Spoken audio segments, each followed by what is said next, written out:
I'll admit I'm not really a producer of video, although I would like to be better. So I do the best that I can, and not being particularly technical minded about these things. I think I would like to have a microphone, but I don't know, would it still be echoey if I was speaking and there was a microphone? I'm not sure. Maybe I need a room that's a real studio. That could help, maybe.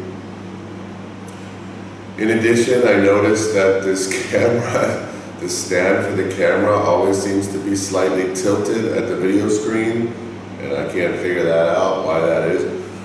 So, the best I can do is what I'm good at, which is getting you the content, and hopefully someday, hopefully we'll be in school next semester, so I won't have to record the entire year. Okay, so given all that, it's, I guess it's week 11, 12, 13, yeah, something like that.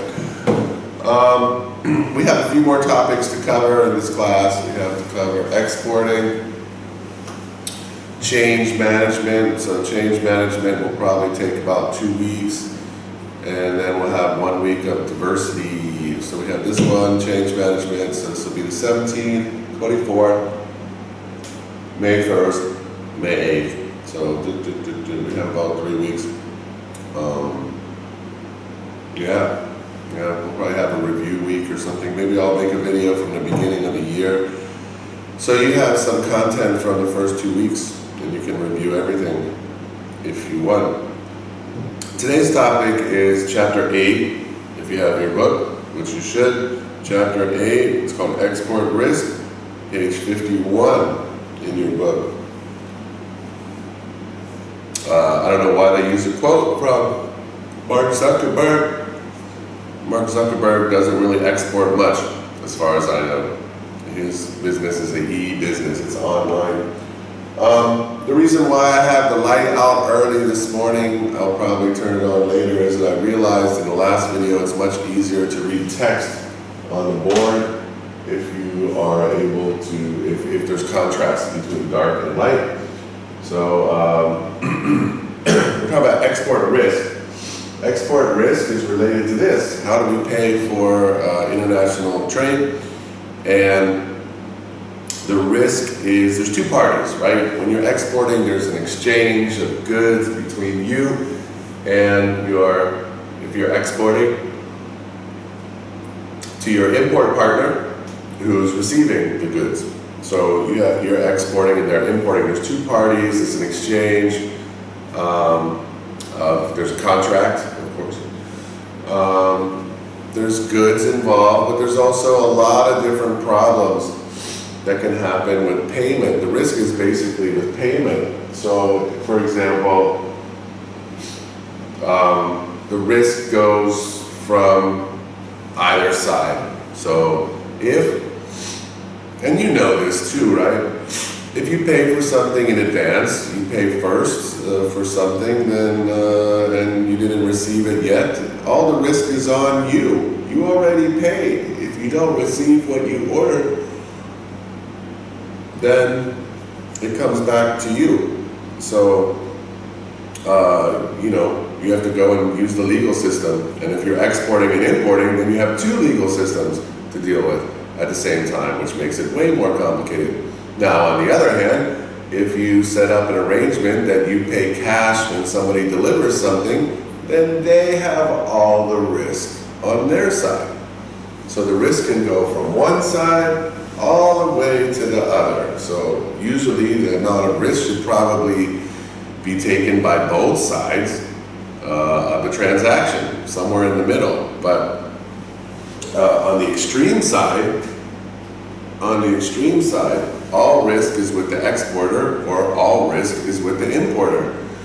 So that's what they talk about when they're talking about risk, especially payment risk.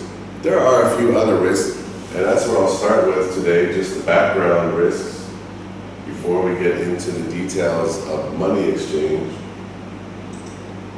So again, this video is not fantastic. I don't love it, but I do like the way that they use this. Also, I don't know what's going on with this guy. I do like the way that they use this. This is kind of noteworthy things. So if you think about export-import risk, like any other business risk, you can use a pest analysis to determine some of the factors. Now, there's not much social risk.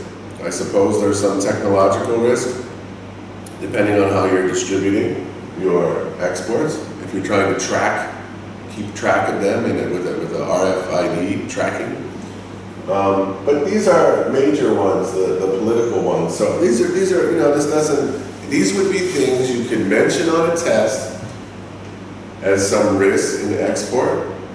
It wouldn't tell you how to solve them, but it would be a risk. So first one, trade embargo. An embargo is when one country is blocked from receiving exports from other countries. This is something that's happening a lot. In Asia, people don't like North Korea very much, or they think the North Korean government needs to be punished for its behavior. So they embargo, which means the countries around them do not allow them to do trade with other countries. So obviously, if you're trying to export to North Korea, you've got to deal with the problems that come from the international political problems of blocking exports or imports to North Korea.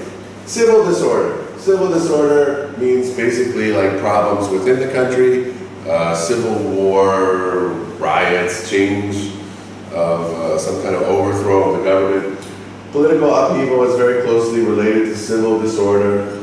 Of course, if something happens and there's a natural disaster or coronavirus, which I think at this point we can call a natural disaster. This is truly a natural disaster, or maybe some people might think it's an unnatural disaster, but it's definitely something that's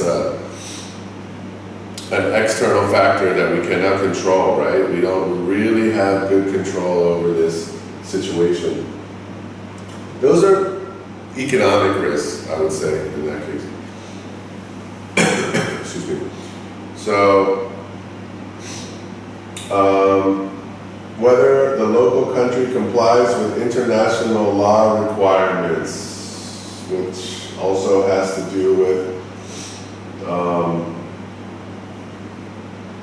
trade rights and whatever is expected. It's related to the international community and what they expect from good national citizens. Then it gets actually to a point where it's more specific. Some types of exports may be prohibited under local laws or due to some other trade embargo. So, for example, we are not allowing the export of masks right now in Vietnam. Vietnam is limited the number of masks that are able to be. If you're thinking, oh, I'm going to make a bunch of money by exporting masks from Vietnam, they're not allowing that right now. So some exports are prohibited. Some things are in the national interest. I think they were controlling rice exports before as well. That may still be happening. And I guess that would be true for some countries too. They can only import certain goods. There's some goods they cannot, they're not allowed to import. So there's some political elements to be dealt with in exporting. So you have to kind of know the country that you're exporting to and their political situation. I don't want to dwell on that. Now, the legal risk is gets a little bit more hairy.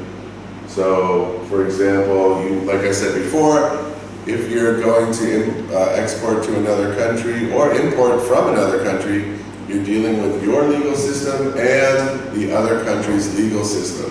So wherever trouble may occur that could reflect, it could mean that you need to have lawyers in both countries.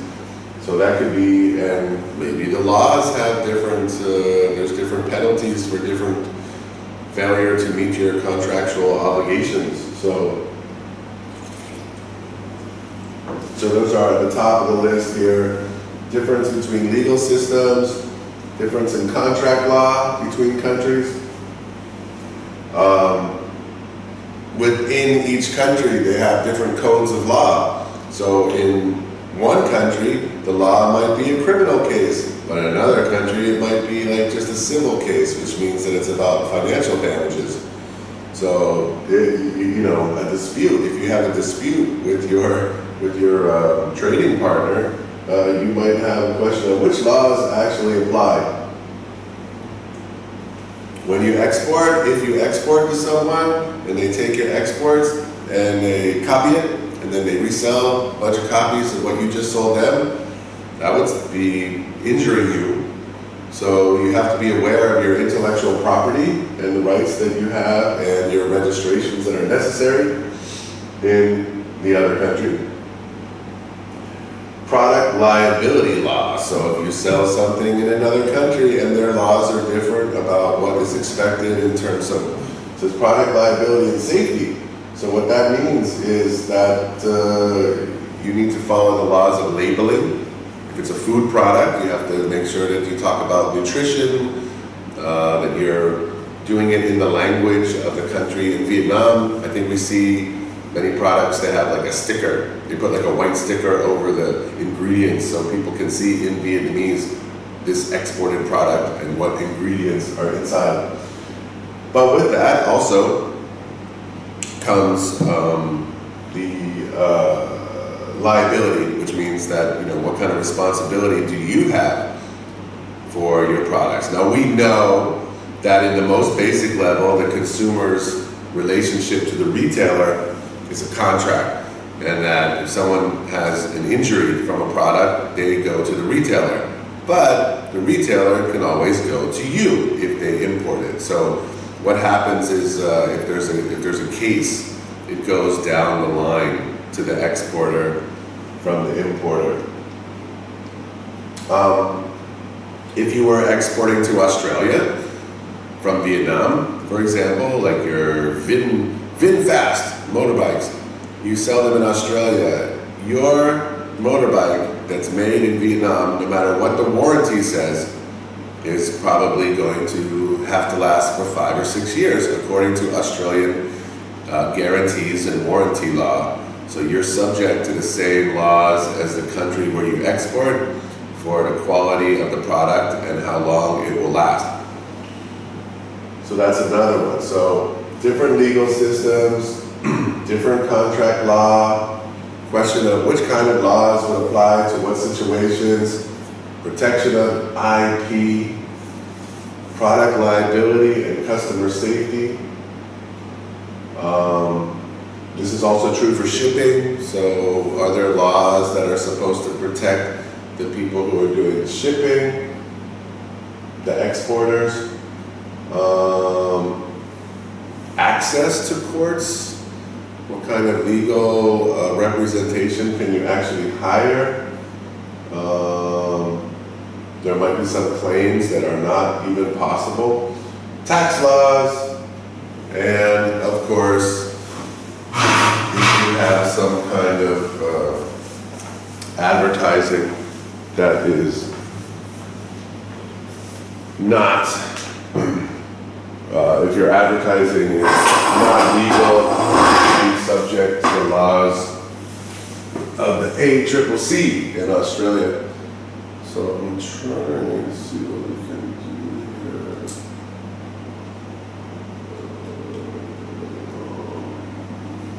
I thought the focus is so bad.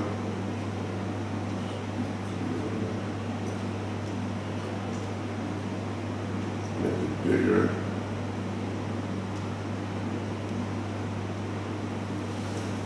I hope it's readable.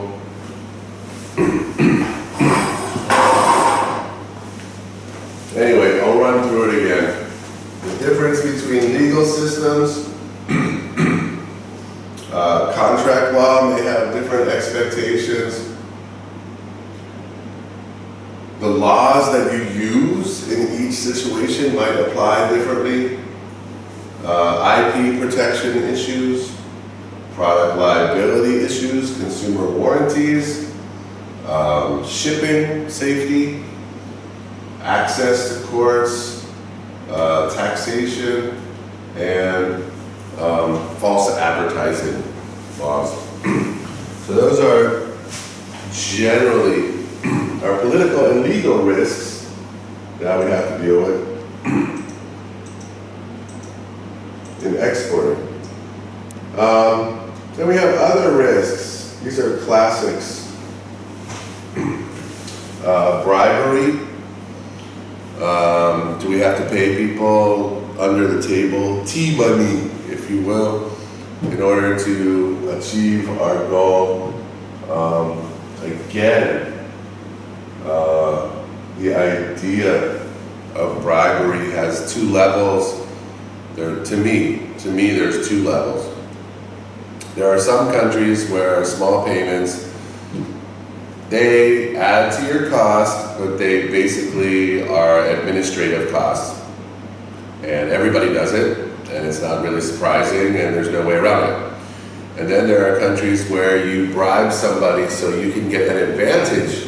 Your business can have an advantage over another business in competition. And those are basically the kinds of bribes that are negative, that support corruption on a larger level, large scale corruption. We all, okay, so we know that there are small levels of corruption, but that doesn't really change the market. But when you create a bidding war for public officials between companies who are trying to get the same contract, then you have corruption. And that pretty much should be illegal. Quarantine compliance, well, everybody just learned the word quarantine this year, so I don't have to explain that. Sometimes your goods have to stay in quarantine, depending on what kind of products they are, or who shipped them, or COVID-19. Then we get to the big ones, exchange rate risk and non-payment risk. So those are the ones that I'm going to look at in detail. Exchange rate and non-payment. Non-payment is the first one.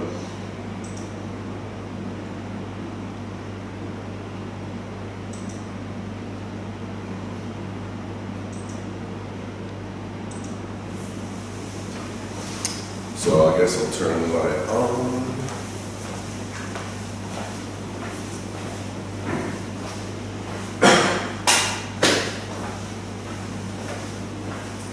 So open your book.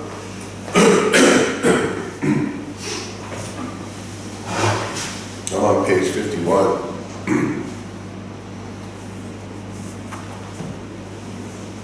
I don't know.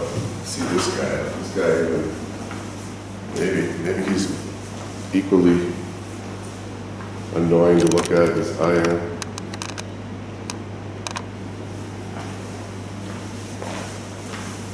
Really follow. Page 51.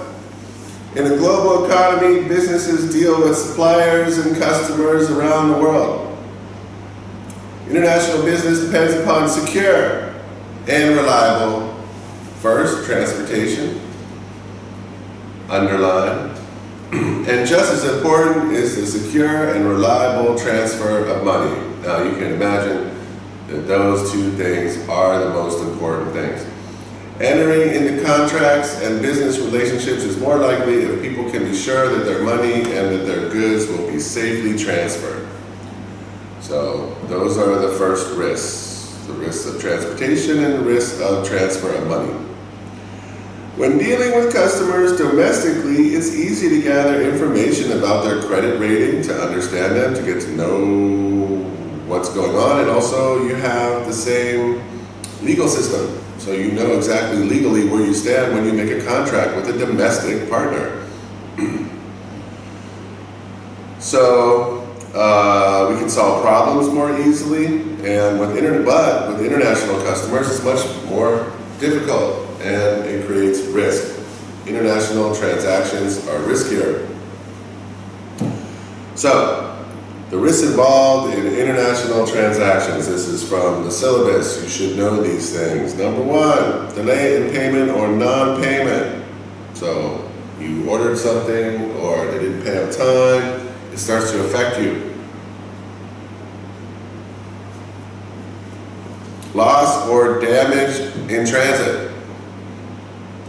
So the transportation system doesn't work and your goods don't arrive. So obviously those are the same two problems of transportation and transfer of money risk, if you intend to pay. Third one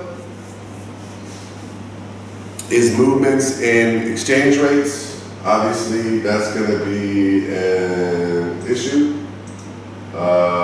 when you're importing and exporting, especially if there's a lot of movement. So what is going on with the VND right now? Is it changing? I need to do it the other way. 23, it's going up. The dong is getting stronger compared to the dollar, which is, I guess that's good. That means it means it costs us more dong to get $1 right now, which is weird. You would think that it would be less dong because the dollar should be falling apart. But for some reason, our currency is a little bit higher than it was before. So if you had dollars right now, you might want to move it to Vietnam. You get more dong for your dollar. Or you could go on holiday if you can find an airplane. Anyway, so exchange rates will change, and that'll affect how much profit you're going to make from a transaction and your cost. Last risk is, I would say, surprise costs, things that you didn't anticipate, some extra costs. This is where bribery comes in also. Transportation costs could be different from what you expect. There could be an extra cost. There's going to be 5 or 6 different people involved in the transaction, so there definitely could be an extra cost. I think that's the hardest risk to guess, extra cost. The other ones you can come up with some strategy. So that's on page 51. 4 kinds of risk. The best way to reduce financial risk when exporting, the best way for you to arrange your risk is to get payment in advance, of course, is to arrange prepayment of invoices. The customer signs a sales contract and makes a payment up front. That means first. If you do that, you have no risk. The Australian business receives the money, so there's no risk of non-payment later on. The exporter can require customers to pay the full price or a large deposit. That depends on how strong you are and what's your bargaining position. If you are reliable and people understand you to be reliable, then it's easier for you to get paid in advance. If people don't know you, obviously they're not going to pay you in advance. So, would you expect that to happen? Again, if you're a small company and people don't know you, you might have to find another option. So then, you have Australian banks. They offer international money transfers. So fortunately, most electronic payments these days are fairly reliable. They can be done through your company account. You can even do it in internet banking to other countries. You only need the bank account details of the business overseas, or provide them with your bank details if they're going to pay you. You can get electronic transfers in less than a day. Of course, there are time zones. It's really detailed there. All right, next page, 52. Some financial institutions provide a foreign currency account for businesses that have transactions in foreign currency regularly. In other words, you'll have 2 accounts, a dong and dollar account. Rather than having to convert payments and receipts to Australian dollars every time an account balance is held in a foreign currency, If a business deals with suppliers or customers in the US, for example, it could maintain a bank account in US dollars. There are also documents that can be used to manage the risk involved in transactions. So, all right, so here's, to me, put that aside for a second, that paragraph, and maybe write in the margin that this one is about the risk of currency exchange. Okay, there's two main risks: non-payment of monies, and, well, three risks. The destruction of your property. But two main risks about the money. First risk is non-payment, and this one is about the currency exchange rate. So if you have two bank accounts, I'll talk about this in a minute, but if you have two bank accounts, it helps you to protect against movements in the exchange rate. So note that next to that paragraph, because we're going to talk about that with hedging at the end of this chapter. All right, so then you have, so let's go back. Exporter, importer. Exporter gets paid first, all the risk is on the importer. Importer pays after receiving the goods, all the risk is on the exporter. So the non-payment of monies issue is something that everyone wants to clarify. Everyone is concerned about and wants to be protected. Most people want to do good transactions, so they don't want to take advantage of their partner. They want to establish a long-term business relationship. But you can't know that until you work with someone for a while. So non-payment of monies, that's the issue. So of the four issues, this is the first one. Page 52. A financial risk is not receiving payment from the customer after incurring costs and possibly providing the goods and services already. Unlike a domestic transaction, it may be very difficult to track down a customer that has not paid from another country, and difficult to find legal recourse to recover the debt outside of the mafia. It can take longer to get paid for exports than it also gets to be for domestic customers also, but not that long given that we have electronic payment systems. You may not be paid in full until the products or services have been delivered. Transporting goods to other countries can also be slow, and that means that there can be weeks between sending something and receiving. And it also depends on the information that's going back and forth between the customer and you.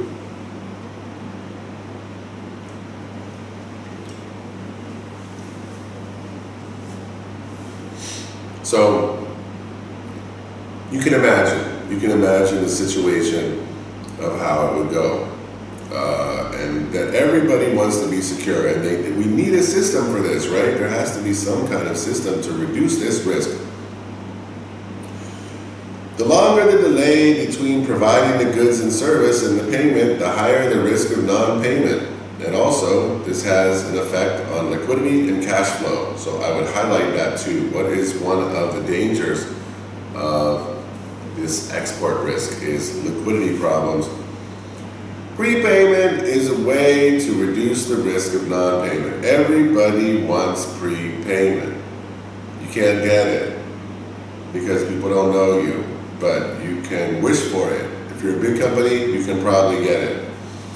Prepayment is a way to reduce the risk of non-payment. This is when the customer or client overseas agrees to pay in advance of receiving the goods or service. While it is commonly used for online sales, there is general resistance to prepayment because the customer now has the risk of non-delivery, and this would affect their cash flow on the other side, because for the time between you deliver your goods to them and their payment, they cannot use that money. So now they have some kind of liquidity problem. So there's two issues. There's the issue of maybe the payment will come or won't come, And there's the issue of the money is tied up in the transaction and cannot be used for other business functions. So, obviously prepayment can be done no problem. It doesn't take much to do prepayment. But then, so we're stuck, right? Now we're kind of in the middle now. So what do? No one wants to prepay, and I don't want to trust you to pay me when you receive the goods. So I think it's too long. I'm worried, what if you don't pay me? So everybody's a little bit concerned. So we have three main systems for trying to manage this kind of risk. This also depends on the banks being involved. So the banks become agents between the importer and the exporter. And there's special banks. I think we can, most countries have them, and Vietnam, as we know, is they have a very vibrant import-export.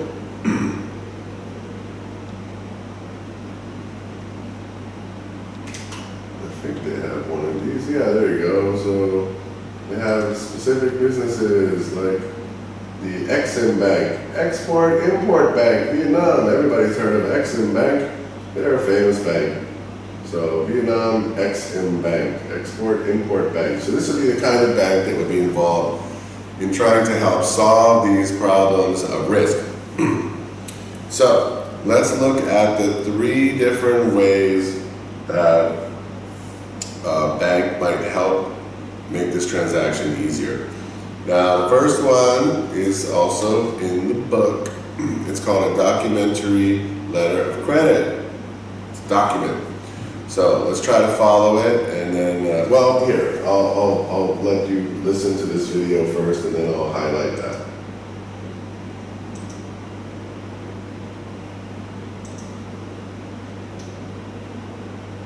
Come on, Master Billy. What happened to my internet? In international trade, this will be presented by my assistant, Sok Ling. And if you like this video, please subscribe to our channel. In fact, we have more videos coming up, especially on case studies relating to international trade. Thank you. Hi everyone, as mentioned by Mr. Billy, I am Sok Ling. I will be presenting our online content to you in our YouTube channel. So let us move on to our first video, which is methods of payment in international trade. Hi everyone, we'll be looking at the methods of payment in international trade. In international trade, there are two parties, which are the exporter and the importer. From exporter to importer, there are movement of goods.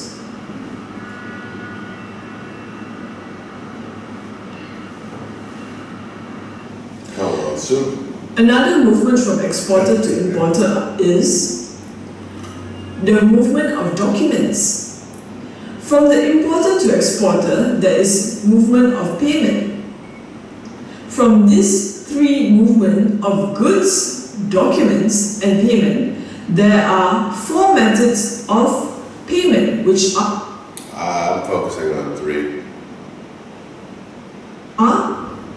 Open account, advance payment, documentary collection, and documentary credit.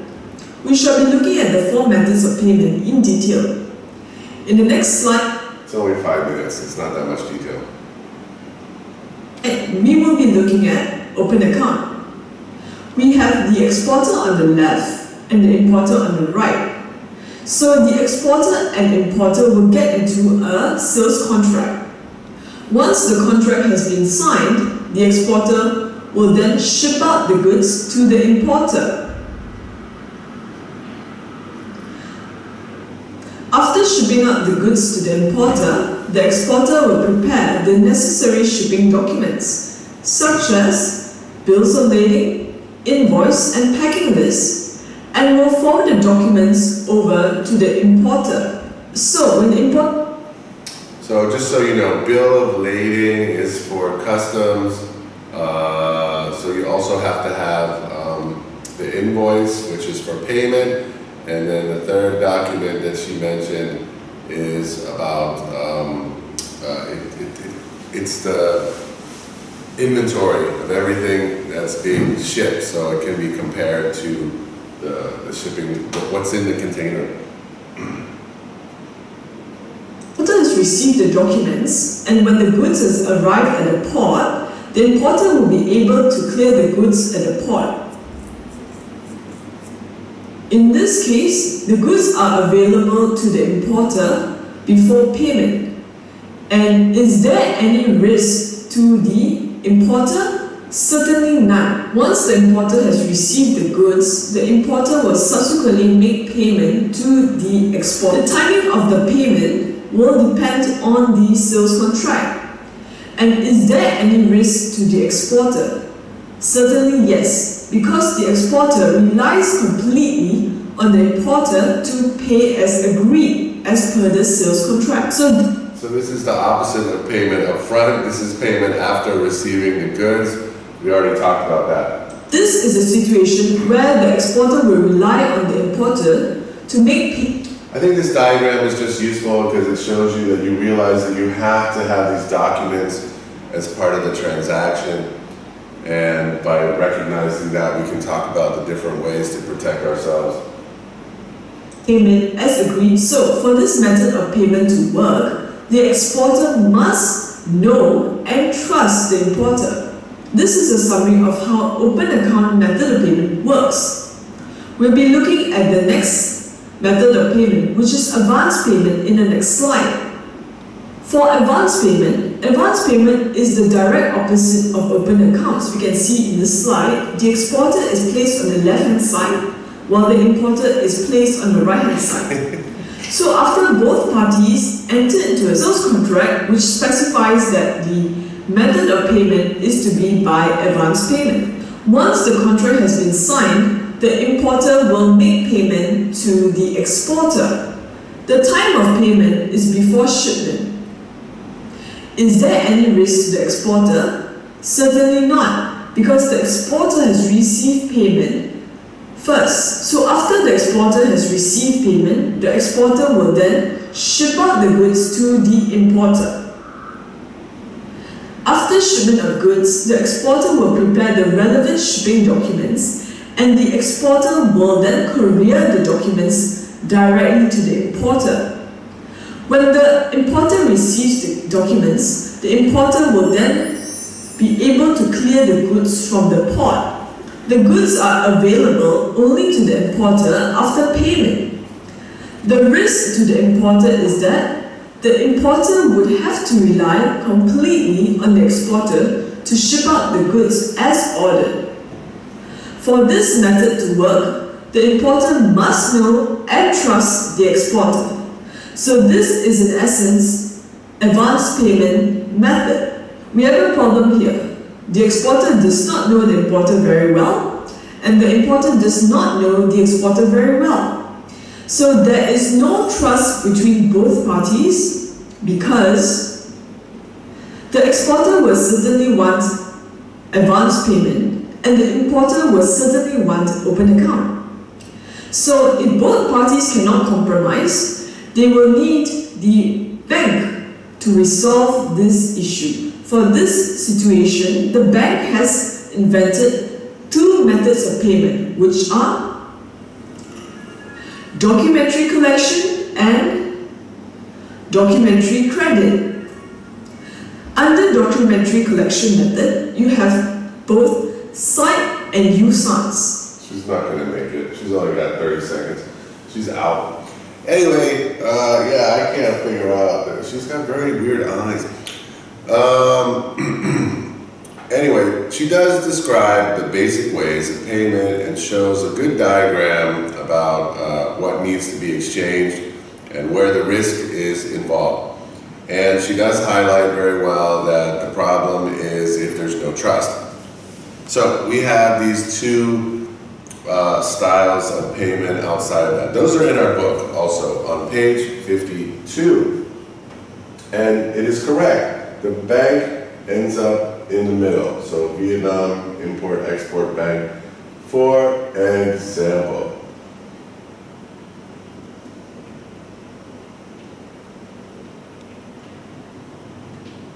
I'm not sure this is, I don't think this is the right one. I like the diagrams they have. They have nice diagrams. Their description is a bit weird. Hi everyone. In this video,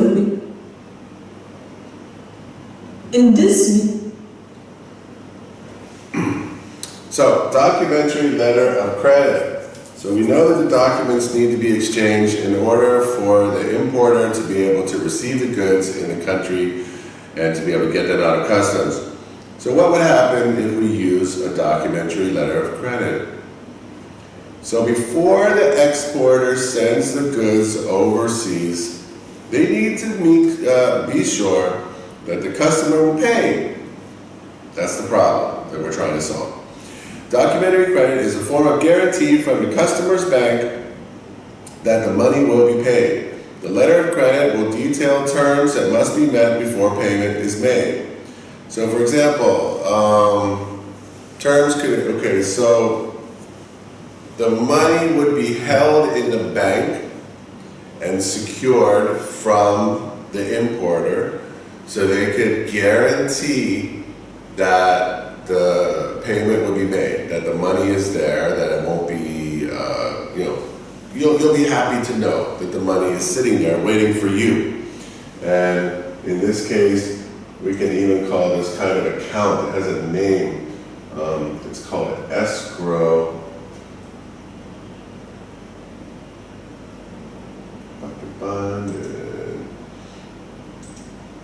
Escrow account.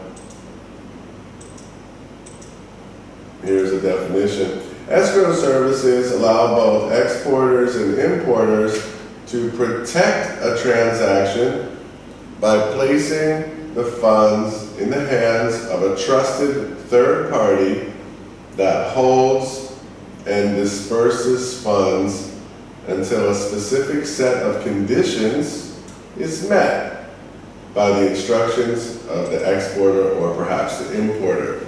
So that's the point of this. So the bank will show the exporter that they have the money and that it's dependent on a separate contract that the goods will be provided with a certain, that they'll be provided as ordered. So terms could include that the goods arrive as ordered with no damage and before a certain date.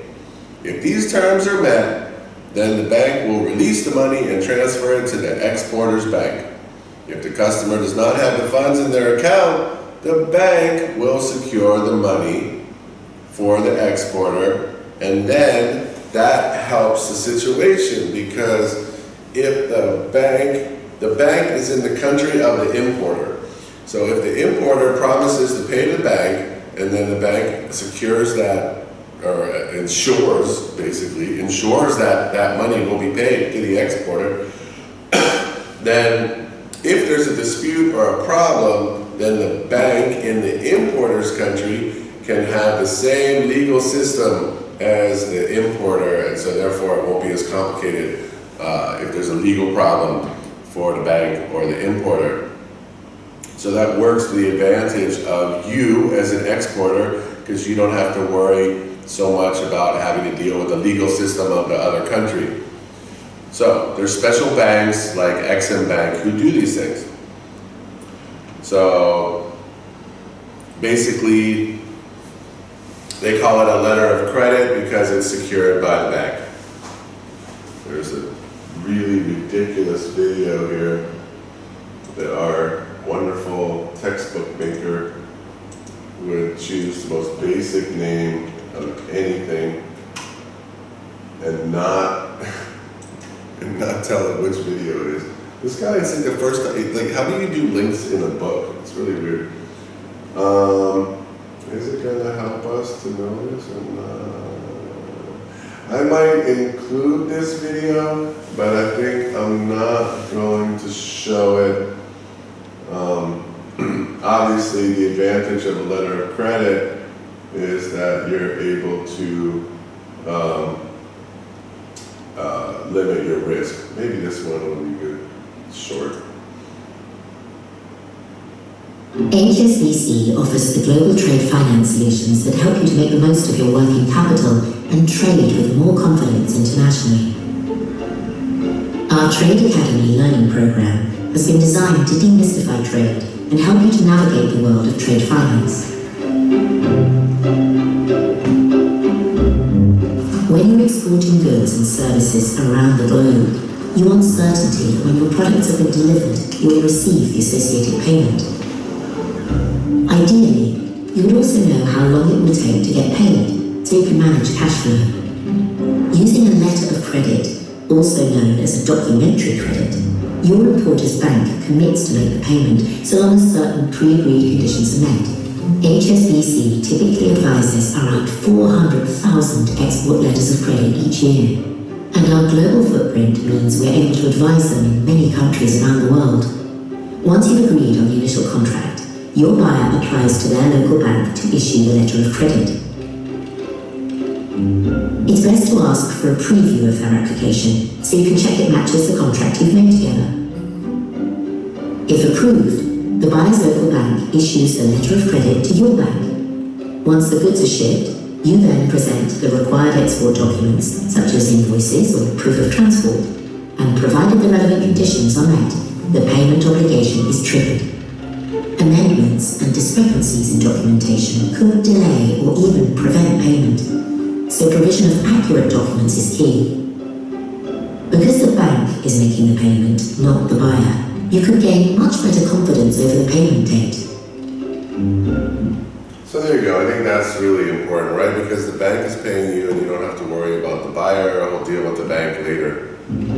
When HSBC handles both ends of the transaction, the integrated nature of our global banking network could also improve your time to cash. Using HSBC Net, our instant advice service, or our trade transaction tracker app, you can follow the whole process so you'll always know what's happening. Speak to your relationship manager or trade specialist to find out more about letters of credit or other HSBC trade finance solutions. Okay, that's more like an advertisement, but they have some nice graphics. Okay, I hope you get that. So there's a bank in the middle that secures the money so you can be sure it's going to be there. So that's the third way of dealing with this situation. Actually, second, right? First one is just pay in advance or pay on delivery. Document against payment, that's on page 53. Now, in this case, an exporter receives an order from a customer, okay? The goods are made, manufactured, sourced, or whatever, and created, and the contract, as the contract orders. And the exporter uses their bank to send a bill and any documents that will allow the buyer to collect the goods. So we saw that there are three things happening. There's the goods being shipped, there's the money being paid, and there's the documents that are moving across to the importer for them to be able to collect the goods. They need to have the documents to collect the goods. So, in this case, we keep the documents until we get the payment, basically. So, documents against payment. So we'll send the documents to your bank. So we'll ship the goods. The goods will arrive in your country. They'll be sitting there waiting for you to pick them up. And the second that I'll have an agent who's waiting, and when you pay me, I'll give you the documents that release the goods. Right? That's another way to do it. Right? So in that case, the money will be coming directly from you, not through the bank.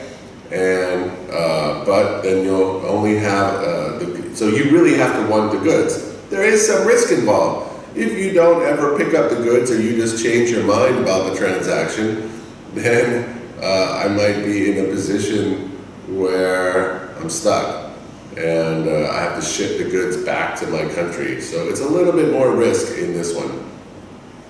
The exporter uses their bank to send a bill, that's me, I'm the exporter, to send a bill and any documents that will allow the buyer to collect the goods to their bank. The customer's bank will give the documents to the buyer only after the payment is made. Then the customer makes the payment to the bank and this money goes to my bank and then they can get the documents. So, two different ways that you may be able to manage that risk of non-payment. Okay, that's risk number one. I'm covering most of this today because I don't want to do it again. It's doable. It's doable in one day. Okay, now the second risk is what we said before, is that the goods will not arrive or the goods will be damaged. So that would be a risk that you wouldn't want to have if you're a shipper, if you're an exporter also.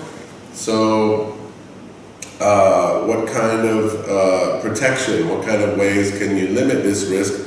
The main way is classic. It's insurance, to buy insurance. Now that's a cost. You have to take that cost. But usually if you're shipping something, the cost is worth it. Sometimes if you're shipping small amounts through Amazon, they already have an insurance system involved. So there are a few different kinds of insurance. That's the only difference here. A way to encourage people to buy goods is to offer generous credit terms. Yeah, true. If you tell people they can pay tomorrow, they'll definitely take something for free today. Just look at credit cards in our world. A way to encourage people to buy goods is to offer generous credit terms. Not even generous, right? Credit cards are like 15% interest. They're insane. Credit terms overcome the obstacle of the customer not having the funds to pay for the goods. In other words, when you have credit, you can buy things you can't afford. But there's a risk to exporters when they give credit to customers. The risk is they won't pay in the future. It is at some risk that the businesses face when selling goods domestically, but it's more difficult to chase payments when you're dealing with customers in other countries. So here are three kinds of insurance. Obviously, for what we're talking about, it's the third one, which is the most common. Transit or shipping insurance. Now, most international shipping companies, they also would like to maintain you as a loyal customer in your shipping. Or maybe they have a monopoly. We don't know how many options there really are. But most companies, they're going to care that you want to work with them in the future. So they're going to offer their own insurance. Transit or shipping insurance. Businesses undertaking international transactions can also use transit or shipping insurance to mitigate. The word mitigate means to minimize, like we have tax minimization, unexpected losses. Transit or shipping insurance covers the goods while they're being delivered. If they are lost or damaged, the business can make a claim to get their money back. So the shipping or transit insurance. Basic, really basic, right? Not sure what the cost of that is. I've never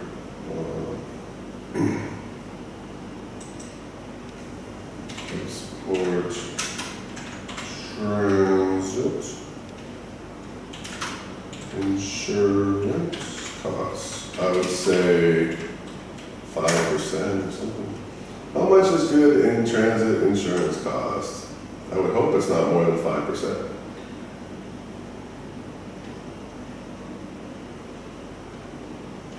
Damage, loss, theft. Who needs it? People who are shipping.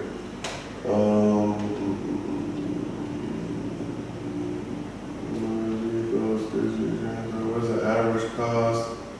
Vary. Of course it'll vary. They want you to call their number and Anthony Jones and find out what's going on.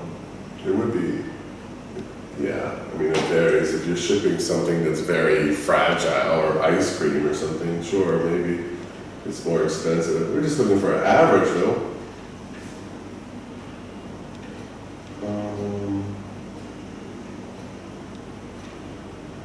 They're not going to tell us. They're all trying to sell us something. There's a lot of people in this business. I would guess that with most goods that are not going to be perishable, it would be about 5%. This one says, this one is not very expensive. This is $60 for 10,000 of value, which is impressive, 1.5%. Pretty low. Okay, then there are other kinds of risk insurance that can be in a transaction, an export transaction, like political risk insurance. If an Australian exporter is selling goods to customers in countries that are unstable, then perhaps they're able to get some insurance. I don't know what kind of companies provide this kind of insurance, but there is definitely political risk in some countries. I imagine that would be expensive because you're trying to export to some place that's having problems. It's quite risky. So, political risk insurance. And then we have export credit insurance. Is a way that exporters prepare for possible bad debts. For example, an Australian company sells goods to another company in China on credit. Before payment is made, the Chinese importer is declared insolvent and unable to pay its debts. So if the exporter has export credit insurance, then they might get the money back. So instead, I guess that's another way that you might be able to minimize your risk of payment, but I think that would probably be more expensive.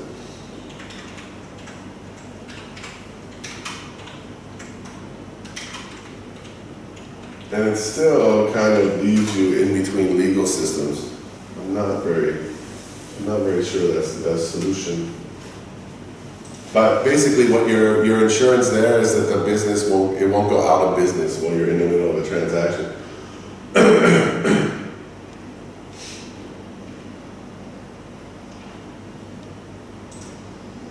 Political risk insurance. Anybody want to calculate that stuff?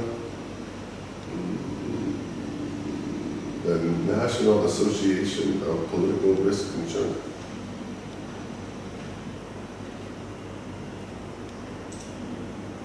Of course, you have to read the fine print. PRI, Political Risk Insurance.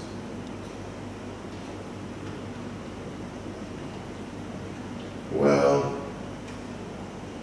I guess every country is quite different. Let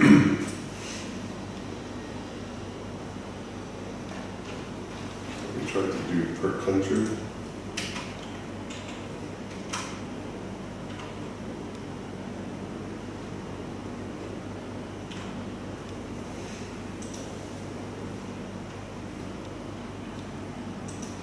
Political risk map.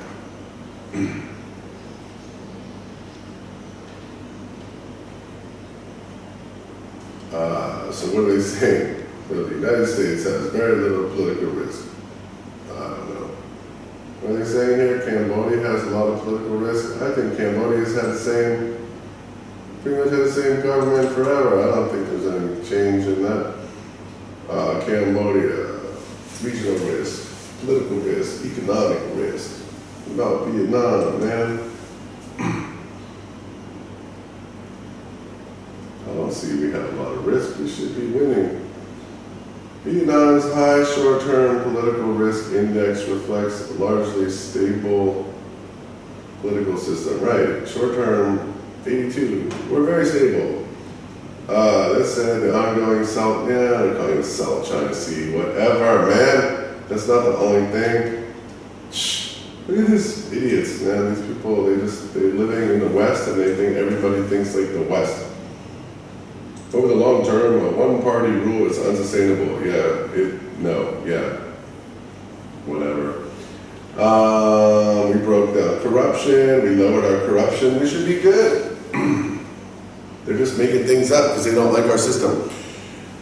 Anyway, political risk has different costs. So export credit is a way to prepare for possible bad debts.